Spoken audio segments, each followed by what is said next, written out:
9 लोग बर्फ के बीच में अपने टेंट को अंदर से काटकर आधी रात में भागे। जब उनको ढूंढा गया तो कुछ बिना कपड़ों के मिले, किसी की जीभ गायब थी तो किसी के शरीर पर इतना रेडिएशन था कि साइंटिस्ट भी देखकर डर गए।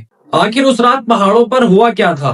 बात है साल 1959 की, जब रसिया के ओरल माउंटेन्स पर 9 हाइकर्स एक डेंजरस एक्सपेडिशन पर निकले और इनके लीडर का नाम था इगर डिएटलाव। इसी वजह से इस जगह का नाम पड़ा डिएटलाव पास।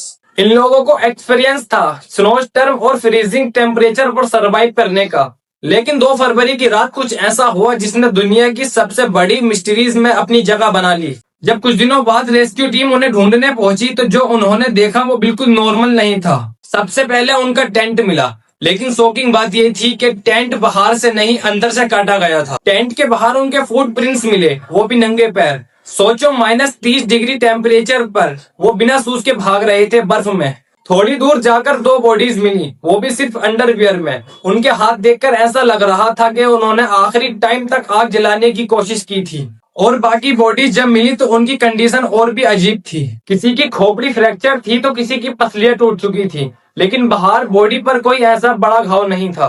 डॉक्टर्स ने कहा कि इंजरीज इतनी पावरफुल थी कि जैसे कार क्रैश में होती है, लेकिन वहां ना तो कोई गाड़ी थी और ना ही कोई इंसान। और फिर सबसे शॉकिंग चीज मिली, एक लड़की की जीभ गायब थी, किसी की आंखें नहीं थी और कुछ कपड़ों में रेडिएशन पाया गया। अब सवाल ये था कि आखिर उन 9 लोगों के साथ हुआ क्या था। कुछ लोग कहते हैं कि एवलांच आई थी, लेकिन एक्सपर्ट्स कहते हैं कि वहां कोई ऐसे एवलांच के साइन नहीं मिले। कुछ का मानना है कि रशियन मिलिट्री सीक्रेट एक्सपेरिमेंट कर रही थी। कुछ लोग एलियंस को ब्लेम करते हैं क्योंकि उस रात आसमान में स्ट्रेंग ऑरेंज लाइट्स देखने को मिली थी। और कुछ लोग ये भी मानते हैं कि पहाड़ों में कोई बुरी शक्ति थी जिसने इन लोगों को डरा दिया था। आज इतने सालों बाद भी डिएटलाव पास इंसिडेंट ऑफिशियली सोल्व नहीं हुआ। शायद उस बर्फीली रात का सच उसी बर्फ के नीचे दबा हुआ है।